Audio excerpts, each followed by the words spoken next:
Tradicionalmente, la historia tiene dos perspectivas de origen. Se cuenta por los vencedores o conquistadores y es escrita por los hombres. Pero, ¿qué hay de aquellos que fueron vencidos? ¿O de aquellas mujeres que hicieron la diferencia? La literatura apenas ofrece un párrafo para algunas de ellas sin hacer justicia a sus grandes hazañas. Tal es el caso de la mujer que se describe a continuación. Su nombre, María de la Soledad Leona Camila Martín Vicario Fernández de San Salvador, mejor conocida como Leona Vicario, benemérita y dulcísima madre de la patria.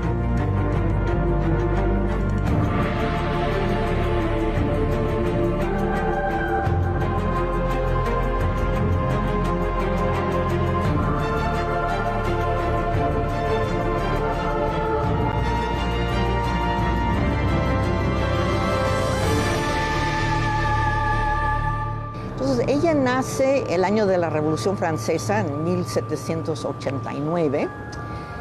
Su padre es un peninsular, de esos que llegó a hacer la América, que puso su tienda, que fue muy ahorrativo, que trabajó todos los días de su vida, hizo una fortuna y se casó con una señora Petra, que falleció, con la cual tuvo dos hijas. Una, María Luisa, que después se va a casar con el marqués de Vivanco, y va a ser una señora muy realista y muy antipática.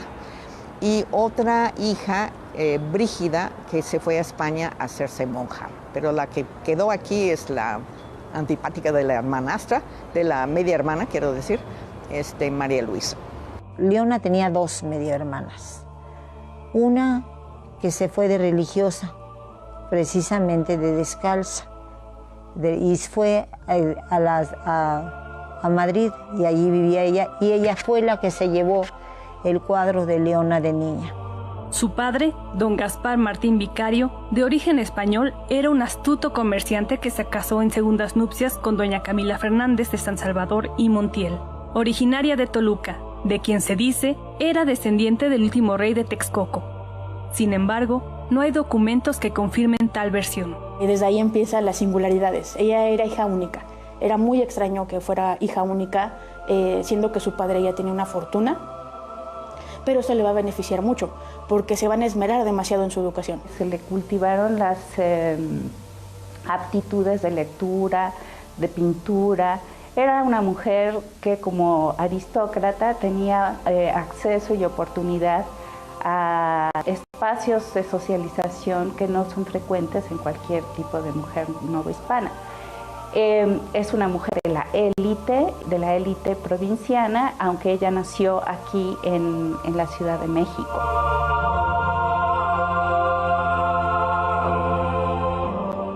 Leona Vicario era una persona muy preparada por diferentes preceptores, incluso era una persona que no solamente sabía leer, como solamente les enseñaban a las jóvenes de ese tiempo, sino también sabía escribir, porque les enseñaban a leer, pero no a escribir.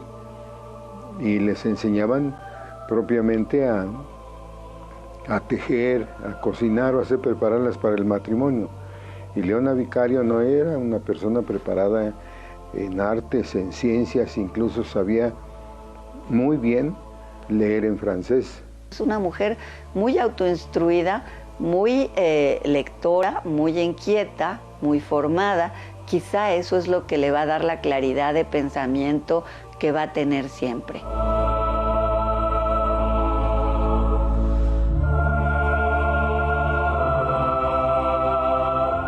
De un pensamiento bastante libre, y aún a la hora que ella lea figuras como Fenelón y escritos, pues son bastante heterodoxos lo que ella lee. Su novela favorita, El Telémaco de Fenelón, no la suelta, y tiene ciertas tertulias en su casa o reuniones con algunos intelectuales del momento. Pocos años después, la vida le pondría su primera prueba de fortaleza al arrebatarle a sus padres.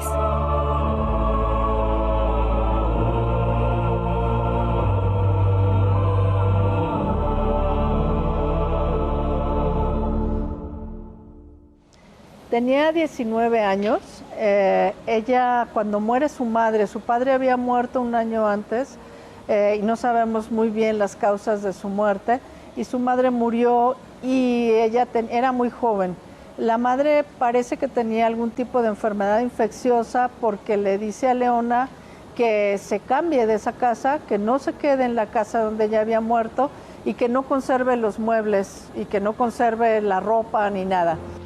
Y ella queda huérfana y queda bajo la tutela de su tío, de don Agustín Pomposo, y de su tío Fernando, y vive con ellos, y sus bienes, el dinero que hereda, las propiedades y los recursos que hereda, están invertidos en la aduana de Veracruz para que recibiera réditos de ese dinero. Y afortunadamente el papá le va a dejar su gran fortuna, que don Genaro García nos va a decir, uno de sus mejores biógrafos, nos comenta que la fortuna para 1809 ascendía a poco más de 100,000 pesos, de aquellos 100,000 pesos que duraban, no lo de ahora. Entonces, desde muy chica, desde muy pequeña, ella mostró un carácter muy firme, muy fuerte.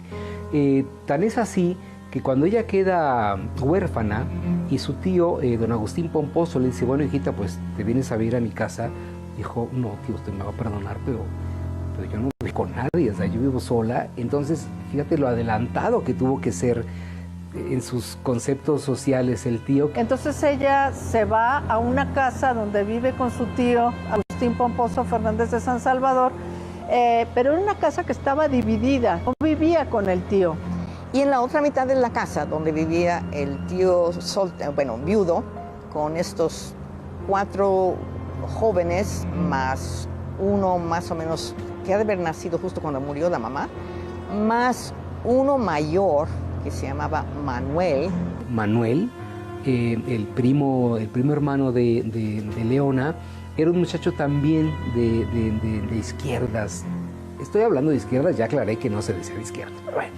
Era un muchacho también como de avanzada, que también le interesaban los movimientos libertarios. Vive encargada con su tutor, que es una gran figura, don Agustín Pomposo Fernández de San Salvador, un destacadísimo abogado, ex rector de la universidad, una gran figura como intelectual y académico, además de publicista importante, que va a rescatar y va a hacer que se difundan una cantidad de obras y se lleven a la imprenta. Es un gran promotor de la opinión pública, aunque habría que decirse que él no está del lado más liberal o incluso independentista, como lo habríamos imaginado, sino por el contrario será un ferviente defensor del realismo, de la monarquía, del rey de España. Todo ese entorno familiar de Leona Vicario es importante reconocerlo porque todos son realistas. El otro tío de Leona, uno es Agustín y el otro es Fernando. Dicen que Fernando, cuando pronunciaba el nombre de Fernando VII, inclinaba la cabeza en señal de reverencia. O sea, son archirrealistas, archileales a la corona. Y el papá, pues, es peninsular. La abuela materna es tan realista que cuando Leona termina por meterse en cuestiones insurgentes, la deshereda y también deshereda a otro nieto suyo, hijo de Agustín, que vamos a ver después la historia de Manuel.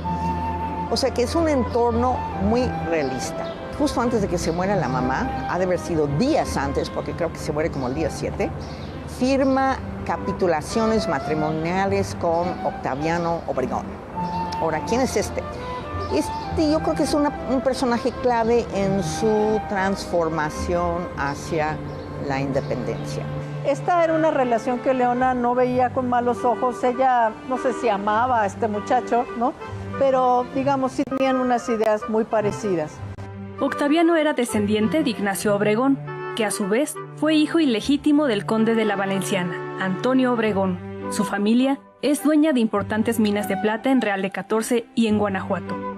Sin embargo, Octaviano tiene que emigrar a España para formar parte de las Cortes de Cádiz, Incluso es uno de los firmantes de la Constitución Española de 1812. Por esta razón, Leona decide no acompañarlo y rompe su compromiso.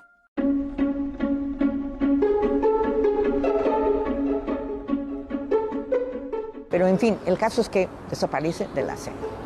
Pero de hecho había desaparecido de la escena desde antes. O sea, en términos de Leona, pues desapareció de la escena en 1808. Y en 1809, pues es cuando conoce a Andrés Quintana Roo, que es otra historia. Conoce a Andrés Quintana Roo, que era un joven provinciano, venía de Mérida.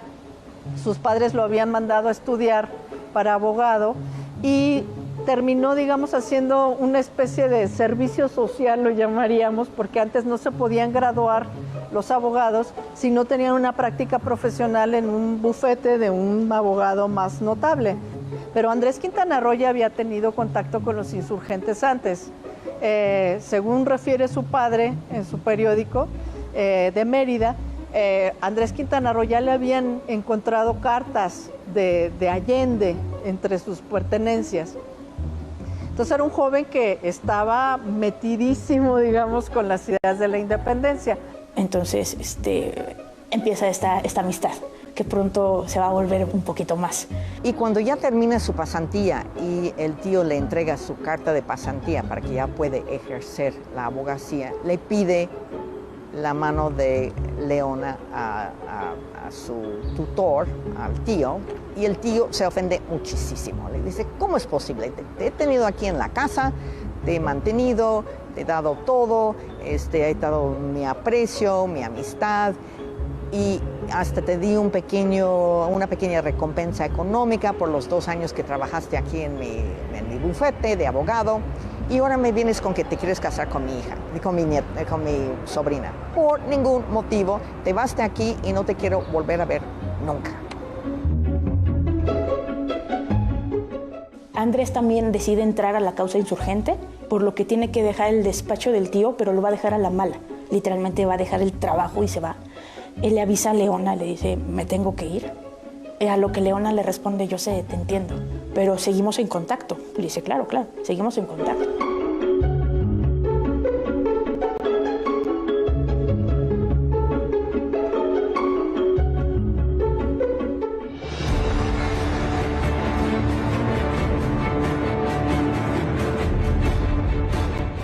El movimiento por la independencia tuvo sus inicios antes de 1810.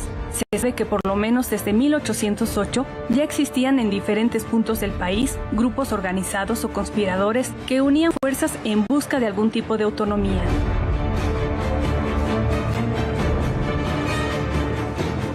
Leona Vicario, cuando estalla el movimiento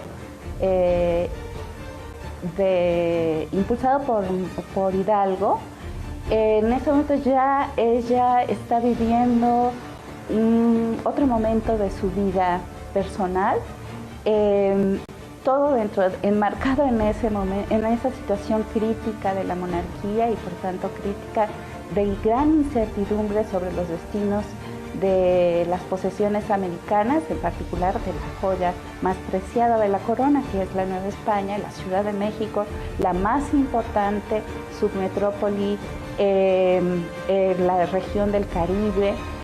Eso tenemos que tenerlo muy en mente para entender los alcances de las preocupaciones de esta mujer. Bueno, Leona Vicario fue en muchos aspectos la más distinguida de las mujeres que estuvieron en la independencia, porque fue la más rica, la más culta, la más hábil, la más valiente, la más sufrida.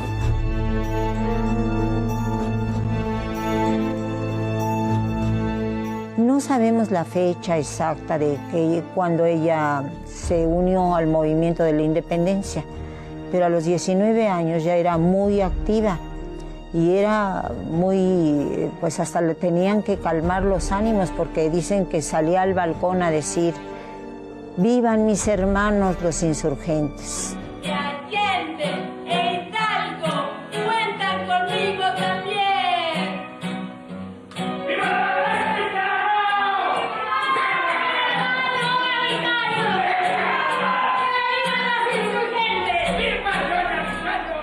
¿Por qué? Porque las clases altas ya querían tener una autonomía política de la península, del imperio, querían tener una economía económica, querían ser ellos. El pueblo no, el pueblo le daba lo mismo si los gobernaba Fernando VII que Miguel Hidalgo, ¿ves? La verdad es esa. Estos movimientos se gestan sin duda alguna en las clases altas, y de ahí viene la cofradía esta muy famosa de los Guadalupes, a la cual pertenecieron muchos independentistas, entre ellos Leona Vicario. Es un grupo, digamos, clandestino de la Ciudad de México que estaban ya muy interesados en lograr la autonomía primero de la Nueva España, antes de la independencia, ¿no? Y que el virrey Iturrigaray estaba tratando también de autonomizarse del reino de España, ¿no?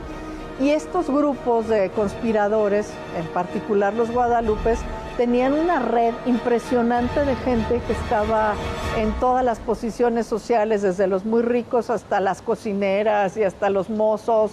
Había gente de los Guadalupes por todos lados. Leona interviene intercambiando información de lo que sucede en la Ciudad de México.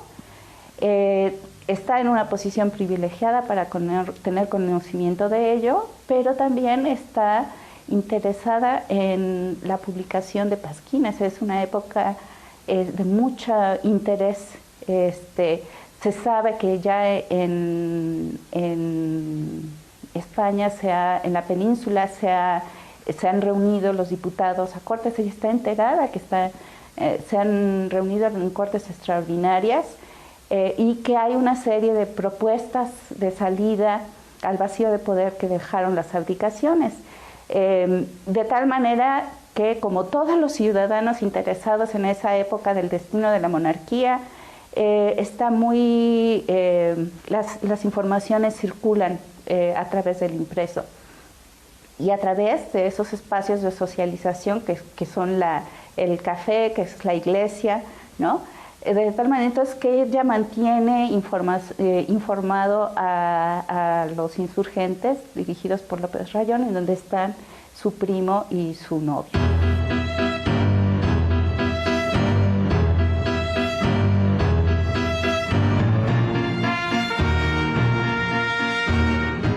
Y empieza a hacer ropa para los insurgentes. Y forma en su casa un taller de costura donde las señoras le llevan telas y ella hace uniformes, y hace casacas, y hace pantalones. Y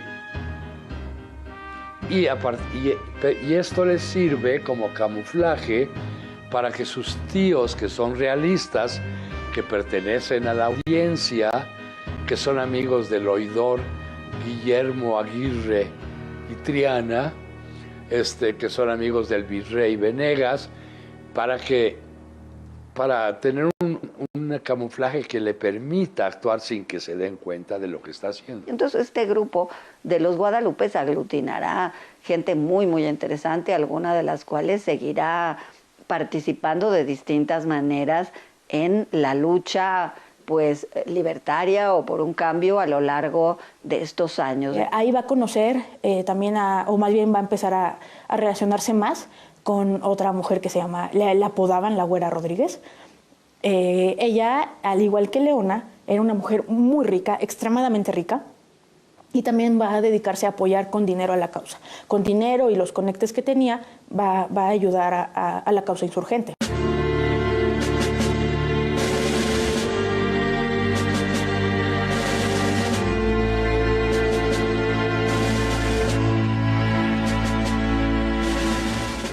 Las crónicas señalan que la Güera Rodríguez era una mujer inteligente, rica y espía de la insurgencia, con fuertes vínculos con personajes como Simón Bolívar, Agustín de Iturbide o de Alexander von Humboldt, quien la describió como la mujer más hermosa de la Nueva España. Con el tiempo, la Orden de los Guadalupes logró tejer una red de colaboradores en gran parte de la Nueva España. Ella manda sus ayudas, ¿sí?, y contacta con diferentes, les decía yo, personas que hacen armas, pero uno de los más sobresalientes de los que hacen armas, que se decía nada más humildemente hojalatero, es José Luis Rodríguez Alconedo. ¿Sí? O sea, manda, incluso ve la posibilidad de mandar piezas de cañón.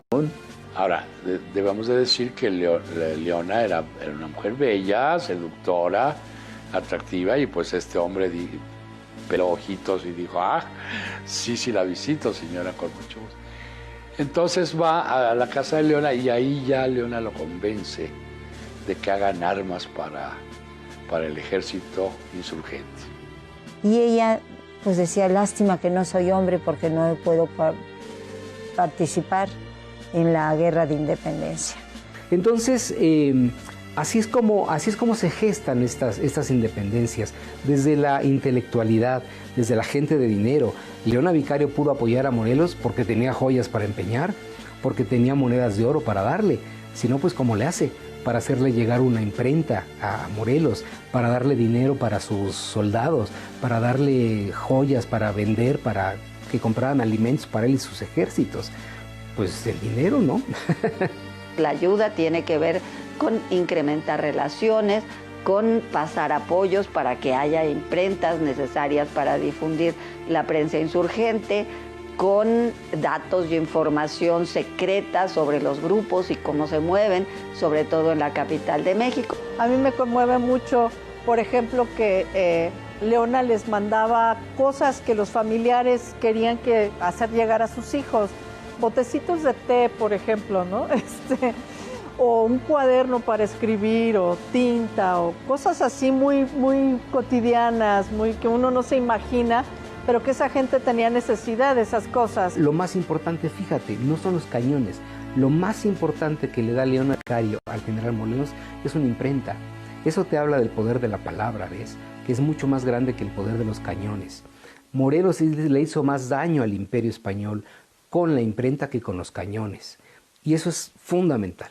Leona Vicario puede decirse que contribuye propiamente con un elemento, con un instrumento que es de impacto social y de impacto de conciencia.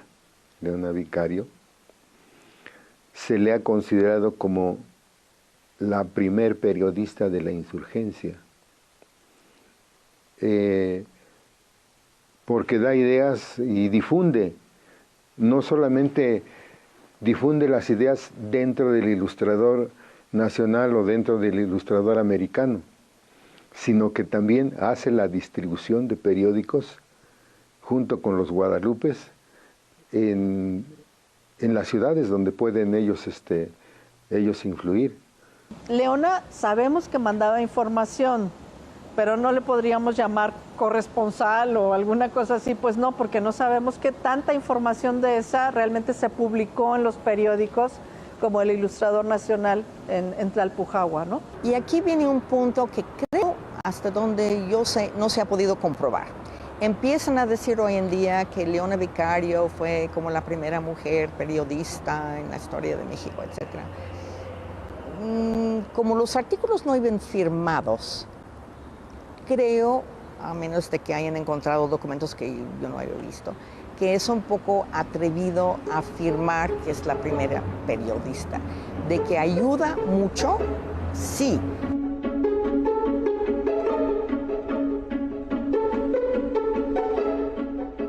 Lo que sí está confirmado es que publicó informes para los insurgentes, en los que utilizaba nombres de personajes literarios para referirse a los revolucionarios, y donde ella firmaba como Enriqueta. Todo esto a discreción para no levantar sospechas en su entorno. Obviamente, aquí volvemos al tema del tío, porque como ella fue tan inteligente, más inteligente que el tío incluso, que era inquisidor, para que durante un tiempo no se dieran cuenta de lo que estaba haciendo. El tío era el que le administraba los bienes, entonces él era obviamente el que veía cuánto sacaba Leona, cuánto dinero iba gastando al mes, se da cuenta de estos pequeños gastos, a lo que Leona inteligentemente va a decir, pues tú sabes, yo estoy huérfana, necesito distraerme, y qué mejor que eso que pues gastando un poco del dinero. Yo sé que a ti no te molesta, tío, porque al final de cuentas es mi dinero. De las cartas recuperadas, se encontraron algunas cifradas, esto como precaución por si caían en manos equivocadas.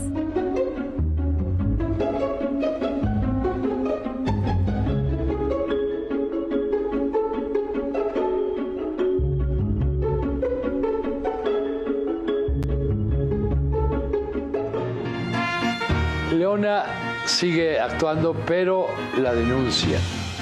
Hay un momento en que la denuncian y los realistas y el virrey Venegas había dado instrucciones de que a los insurgentes indulto o muerte, porque les ofrecía indulto, para que dejaran de pelear en contra de la corona española, en contra del virrey.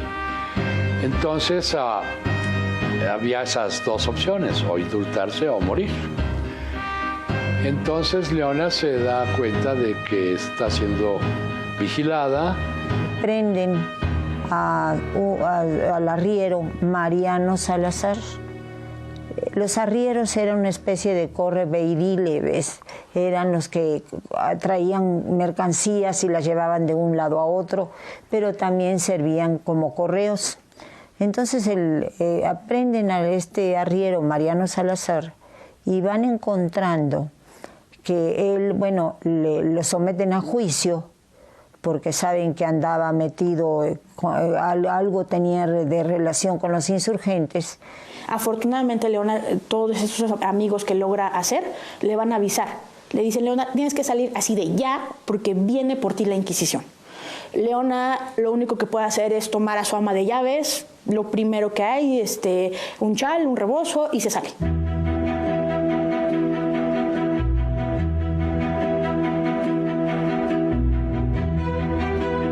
Entonces ella no tiene más que huir hacia la región de Huixquilucan, San Juanico, Huixquilucan, donde vio la posibilidad de encontrar algunos insurgentes.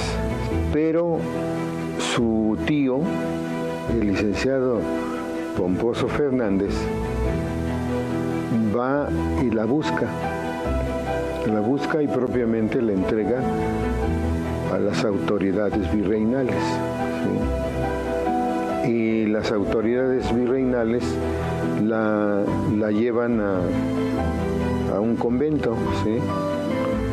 Porque es el convento de Belén, si no mal recuerdo. Y entonces el tío escribe que por favor, que la disculpen, que miren, que ya se arrepintió y que está pidiendo el indulto, que finalmente ella no acepta el indulto, pero él dice eso. Y ahí en el colegio de Belén se ganó la simpatía de todos, de las monjas, inclusive hizo un festejo el día de su santo en que les dio merengues a todas y a todas las personas que atendían de ese convento. Entonces, ahí le van a hacer su interrogatorio en el momento que llegan los inquisidores, le empiezan a interrogar, y otra de las peculiaridades de doña Leona es que ella jamás va a delatar a nadie. Ella dice, sí, yo soy insurgente, pero cuando le preguntan quién estaba contigo, con quién te carteabas, quién era fulano, sutano, no lo sé. Pero le escribiste 3 cartas, no lo sé. Ella jamás va a delatar a sus compañeros insurgentes. Eso es algo impresionante. No nos podemos imaginar cómo era un interrogatorio de la Inquisición, pero sí sabemos que no era bonito. Entonces ella jamás flaqueó. Ni siquiera delató obviamente a su primo ni a Andrés. Es como, pues yo no sé. Y te digo, y a nadie más. O sea, ella no dijo nada de si estaba con Morelos, si no estaba con él, nada.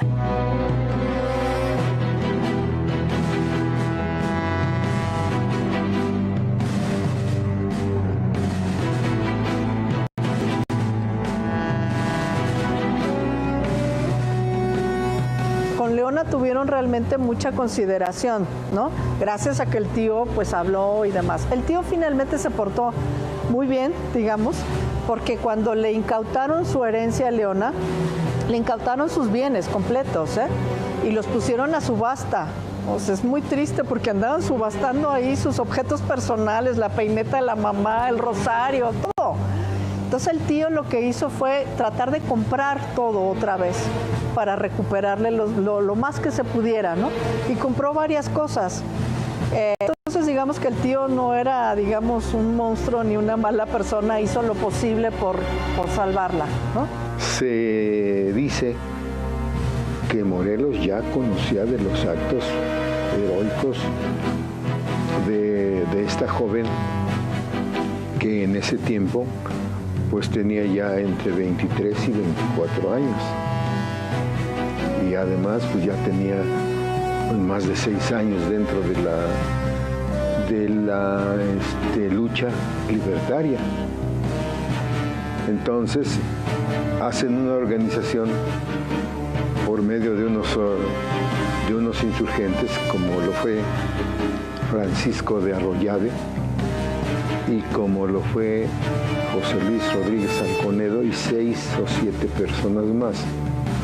Y van al convento y la liberan. Se arma otro escandalazo en la Ciudad de México, ¿ves? Y entonces todas las garitas, o sea, las puertas que daban, las entradas más bien, a la Ciudad de México, están pendientes de que no vaya a salir Leona. Entonces esperan a que se calmen las cosas, los insurgentes. ¿Y qué hacen? La manera en la que sale de la Ciudad de México tiene que salir disfrazada, porque ya estaba fichada. Entonces a ella la van a pintar de negro, con pintura negra para hacer de la imprenta. La van a vestir con los trapos más sucios y más viejos que tenían y la hacen pasar por una esclava negra. Iban los hombres insurgentes, traían una imprenta que necesitaban llevar a Oaxaca. Entonces en la imprenta la van a meter en tambos para meter pulque. Ellos se visten de arrieros y traían a su esclava. Siempre con el peligro de que los realistas la vayan a reconocer, pero está irreconocible. Fue todo el propósito, ser reconocible. Y llega en esa condición, ahora sí ya quemada por el sol, flaca, sucia, tiznada, llega a Oaxaca y ahí la recibe Carlos María de Bustamante. Y bueno, obviamente encuentran un lugar para alojarla, la vistan, ya es otra cosa. Y se comunica con ella Morelos, que está en Chilpancingo, preguntándole qué pueden hacer por ella.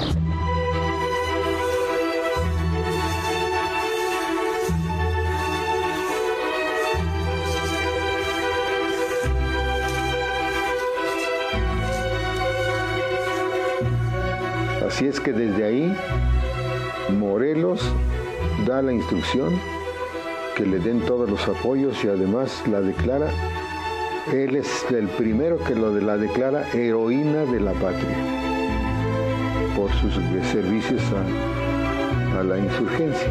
Después de una larga travesía logra llegar a Oaxaca. Esto para 1813-14, se encuentra con José María y obviamente con el secretario de don José María, que era nada más y nada menos que Andrés Quintana Roo. Se reencuentran, se casan, era muy genial. También doña Leona se casa ya grande, tendría 24 años cuando se casa. Eso era algo pues, mal visto en esa época, hace 200 años, ya estaba casi dejada. Entonces, bueno, ya al menos se casó la muchacha. Don José María le va a decir, te tengo una tarea muy buena, ven. ¿Ves este niño? Se llama Juan Nepomuceno. Necesito que me lo cuides. Juan Nepomuceno es el hijo de José María Morelos.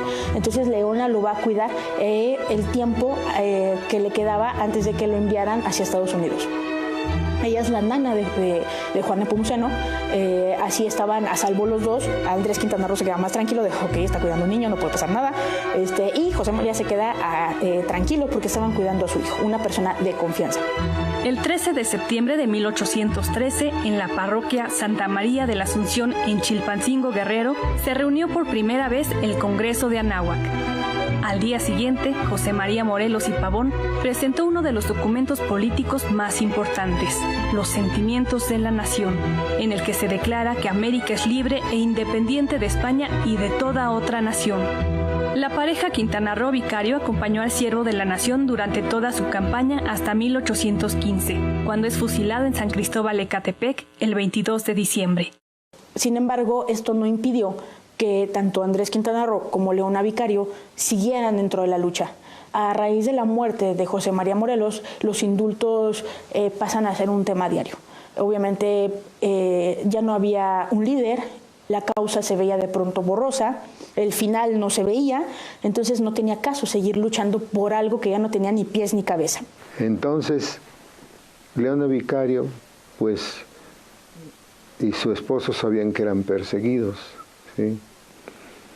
Así es que tenían que esconderse y efectivamente Leona Vicario resultó embarazada hacia entre 16 y 17, 1816 y 17.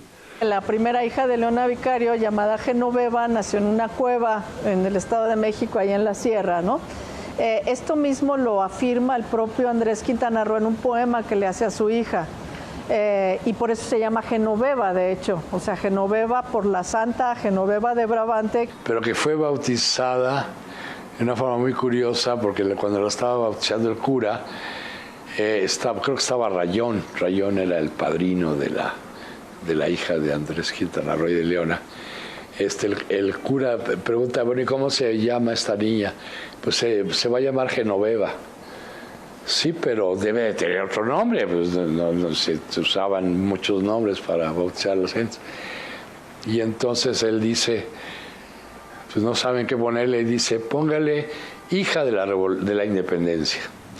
Entonces esa niña se llamó Genoveva, hija de la independencia, Quintana Vicario. Y ahí nace en un muy frío 3 de enero la hija mayor, Genoveva. Y después se establecen durante un año en un rancho que está en el fondo de una barranca en alguna parte, tratando de sobrevivir. Y en eso les descubre un ex insurgente, los reconoció, uno que había sido indultado, y pues fue con el chisme.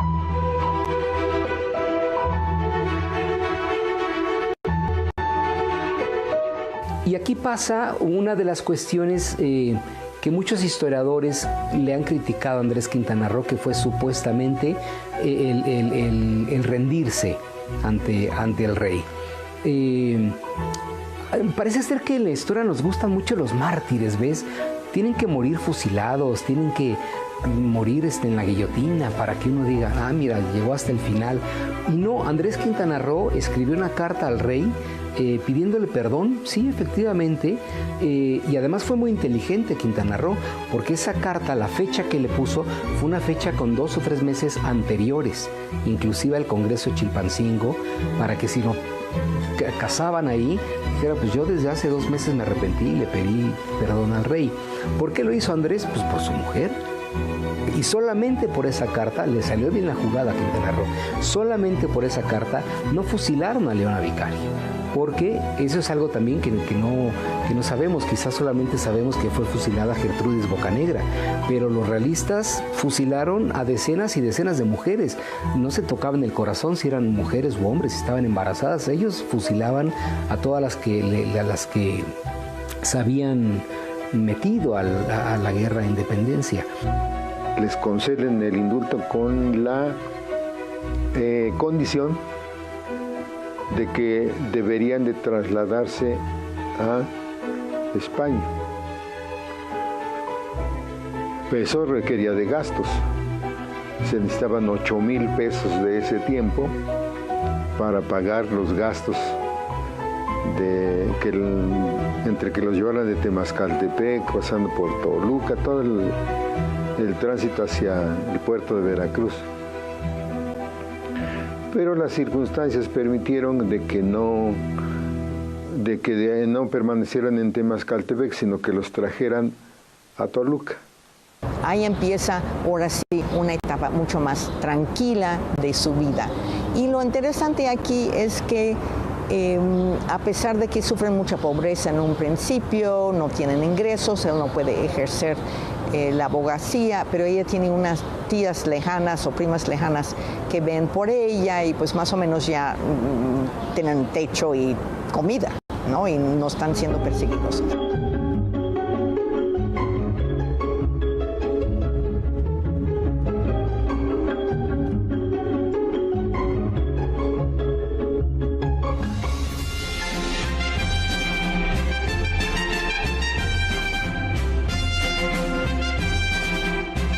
En 1821 es consumada la independencia.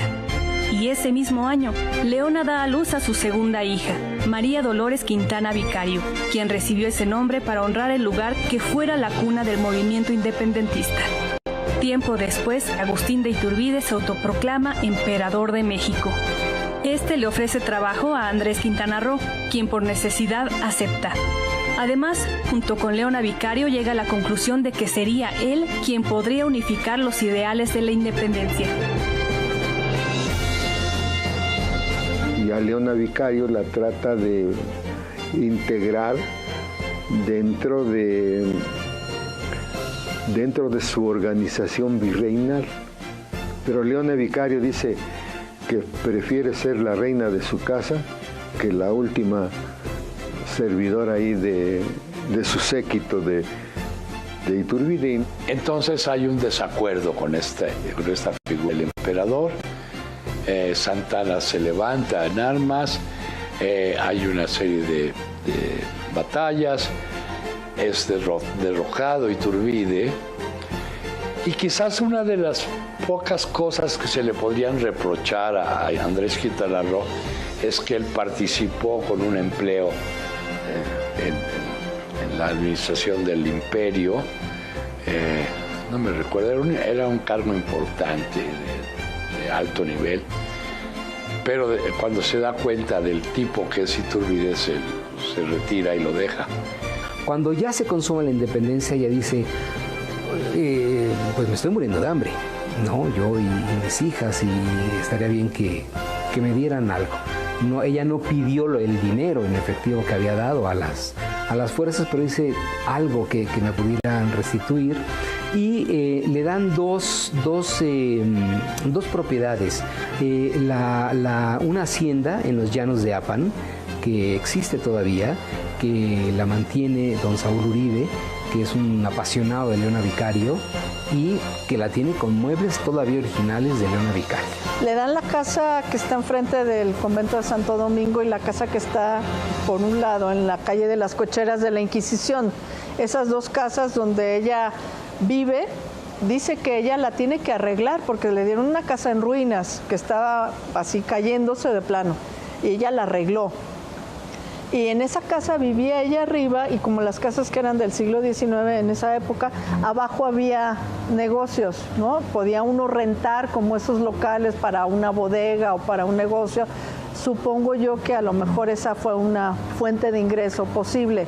Era una casa muy grande para ella y sus dos hijas y su esposo, entonces como no tenían un peso, ellos vivían en la planta alta y la planta baja la rentaban.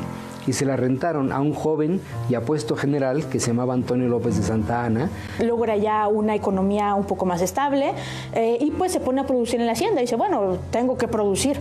La producción de pulque no va a ser el fuerte porque no había manera de transportarlo. El pulque se te fermenta rapidísimo, entonces a pesar de que era una bebida bastante común, no podía comercializarse de la manera más rápida para tener más ganancia, perdón. Entonces, pues la comercialización de pulque es bastante pequeña y bastante local. El fuerte de la hacienda va a ser ganadero. Y de ahí va a tener borregos, vacas, etcétera. Y de ahí Leona va a empezar ya a tener una mayor estabilidad. Fue muy valiente, porque todavía cuando ya tenía esto, Lucas Alemán, que era conservador, la atacó diciendo que ella y su marido, Andrés Quintana Roo, eran los ricos hacendados pulqueros, y que entró a la guerra de independencia no por amor a la patria, sino por amor a su marido. Leona nos damos cuenta que tiene un carácter fuerte, un carácter decidido, y le dice, ok, escribe una carta, que obviamente nadie va a querer publicar. Afortunadamente don Andrés era dueño de un periódico que se llamaba El Federalista, y accede Andrés a publicar la carta porque obviamente a él también la atañía. O sea, pues estaba diciendo que su esposa era alguien que no tenía visión ni que era capaz de actuar por sí misma.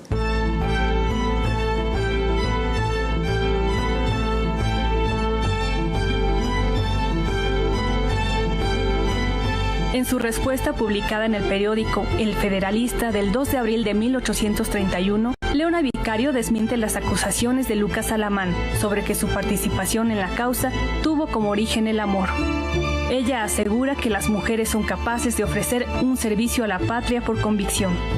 Afirma que los sacrificios de las mujeres, sea el que fuere el objeto o causa por quien los hacen, son más desinteresados y parece que no buscan más recompensa de ellos que la de que sean aceptados.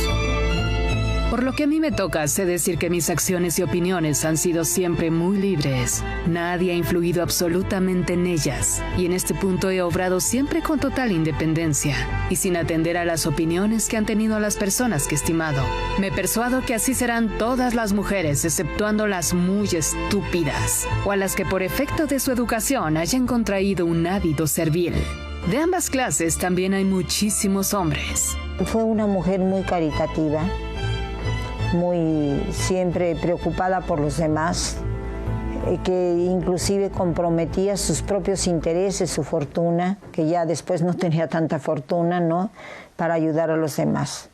Algunas especulaciones plantean la posible existencia de una tercera hija, que de acuerdo con algunas narraciones, dicen que una niña fue abandonada en la puerta del hogar de Leona. Lo más cercano a esta versión es la fe de bautismo de quien recibiera el nombre de María Leona Gila, donde Andrés Quintana Roo y Leona Vicario aparecen como padrinos. Incluso su testamento no menciona a otros hijos. El testamento de Leona Vicario está también entre los documentos que juntó Genaro García y le deja sus bienes a su hija Dolores y a su hija Genoveva. Y me llama mucho la atención porque a Andrés Quintana Roo no le deja nada. Y de hecho él se tiene que mudar a otra casa mucho más humilde después que Leona muere. Muere sola, ya que en ese momento don Andrés estaba haciendo unos arreglos en la península de Yucatán, que se nos querían independizar. Don Antonio López de Santa Anna, el presidente de ese entonces, le dice, tú tienes que ir, tú me tienes que ayudar, porque eres un gran conciliador. Se va y durante esa víspera, doña Leona muere aquí en la Ciudad de México. Leona Vicario fue honrada en vida primero por parte de José María Morelos y Pavón como heroína de la patria. Luego, el Congreso de Coahuila asignó su nombre a la Villa Santiago de Saltillo. Sin embargo, en 1834 volvió a cambiar su nombre. Ya en su muerte, Antonio López de Santa Anna hizo guardia de honor, además de que como presidente de México dio la orden para que se realizara un funeral de Estado, siendo hasta ahora la única mujer en recibir un homenaje de este tipo. En 1910, Porfirio Díaz la distingue al colocar sus restos en el Monumento a la Independencia. El Congreso de la Unión le concedió el título honorífico de Benemérita y Dulcísima Madre de la Patria. Su nombre está inscrito con letras de oro en el interior de la columna de la Independencia.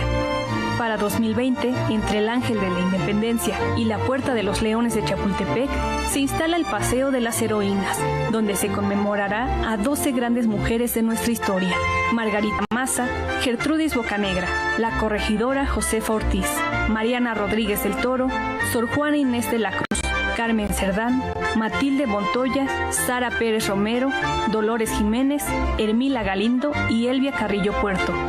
La figura que inaugura pertenece a aquella mujer que hizo mucho más que solo dar dinero y joyas a la causa. Una mujer consciente, crítica, leal y segura de sus convicciones.